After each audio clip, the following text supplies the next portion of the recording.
تنها چیزی که توی این گرما مثل آب روی آتیش میتونه خنکت کنه یه بستنیه، اونم از نوع سنتی. با اکوکوک همراه باشید. 240 گرم شکر و یه قاشق چایخوری سرلب رو با هم مخلوط کنید.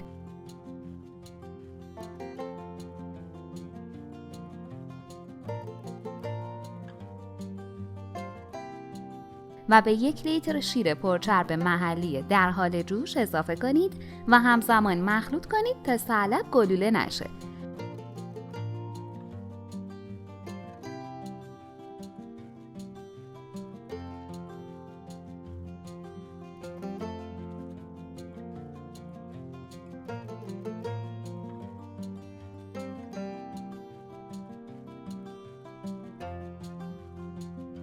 بذارید بجوشه تا به غلظت برسه.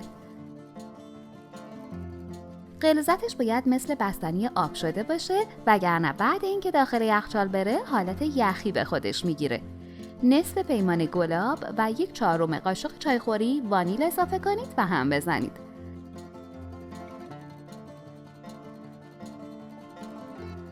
از داخل قابلمه مقداری از مواد رو بردارید و توی 2 تا ظرف جدا بریزید.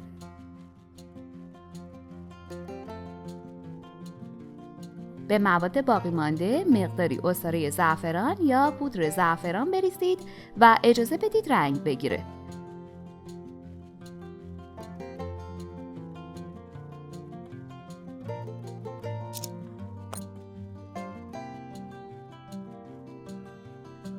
یه قاشق غذاخوری کاکائو به یکی از ظرف‌ها که جدا کردید و سرد شده اضافه و مخلوط کنید.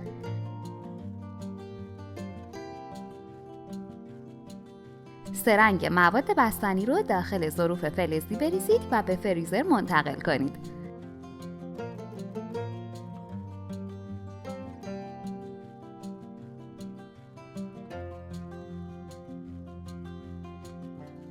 هر 1 ساعت از فریزر در بیارید و 5 دقیقه با قاشق چوبی خوب هم بزنید.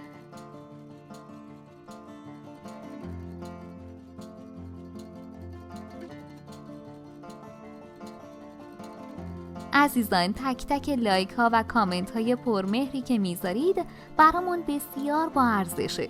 به ما انگیزه میده تا آموزش ها رو با اشتیاق بیشتری براتون تهیه کنیم.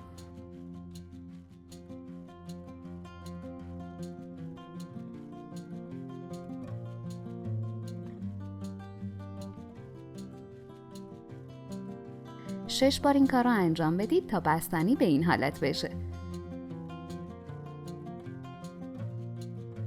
دفعه آخر یه نایلون داخل قالب بذارید و ابتدا بستنی زعفرانی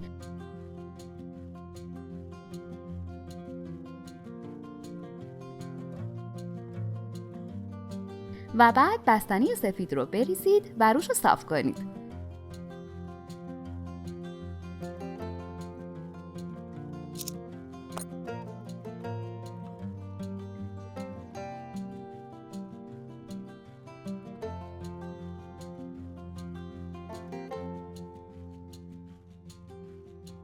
در آخر بستنی کاکائویی رو به وسیله قیف روش بریزید و طرح ایجاد کنید.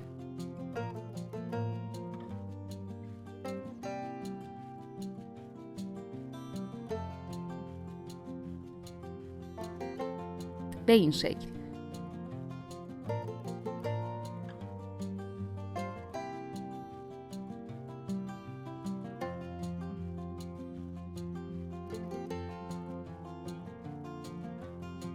یه شب داخل فریزر بذارید تا منجمد بشه.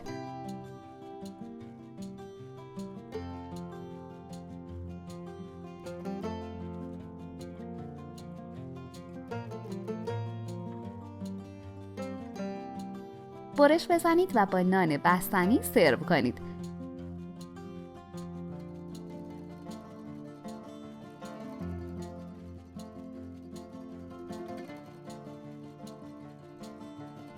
کافیه هرچی گفتم رعایت کنید تا بستنی با همین کیفیت در بیاد. نوش جان.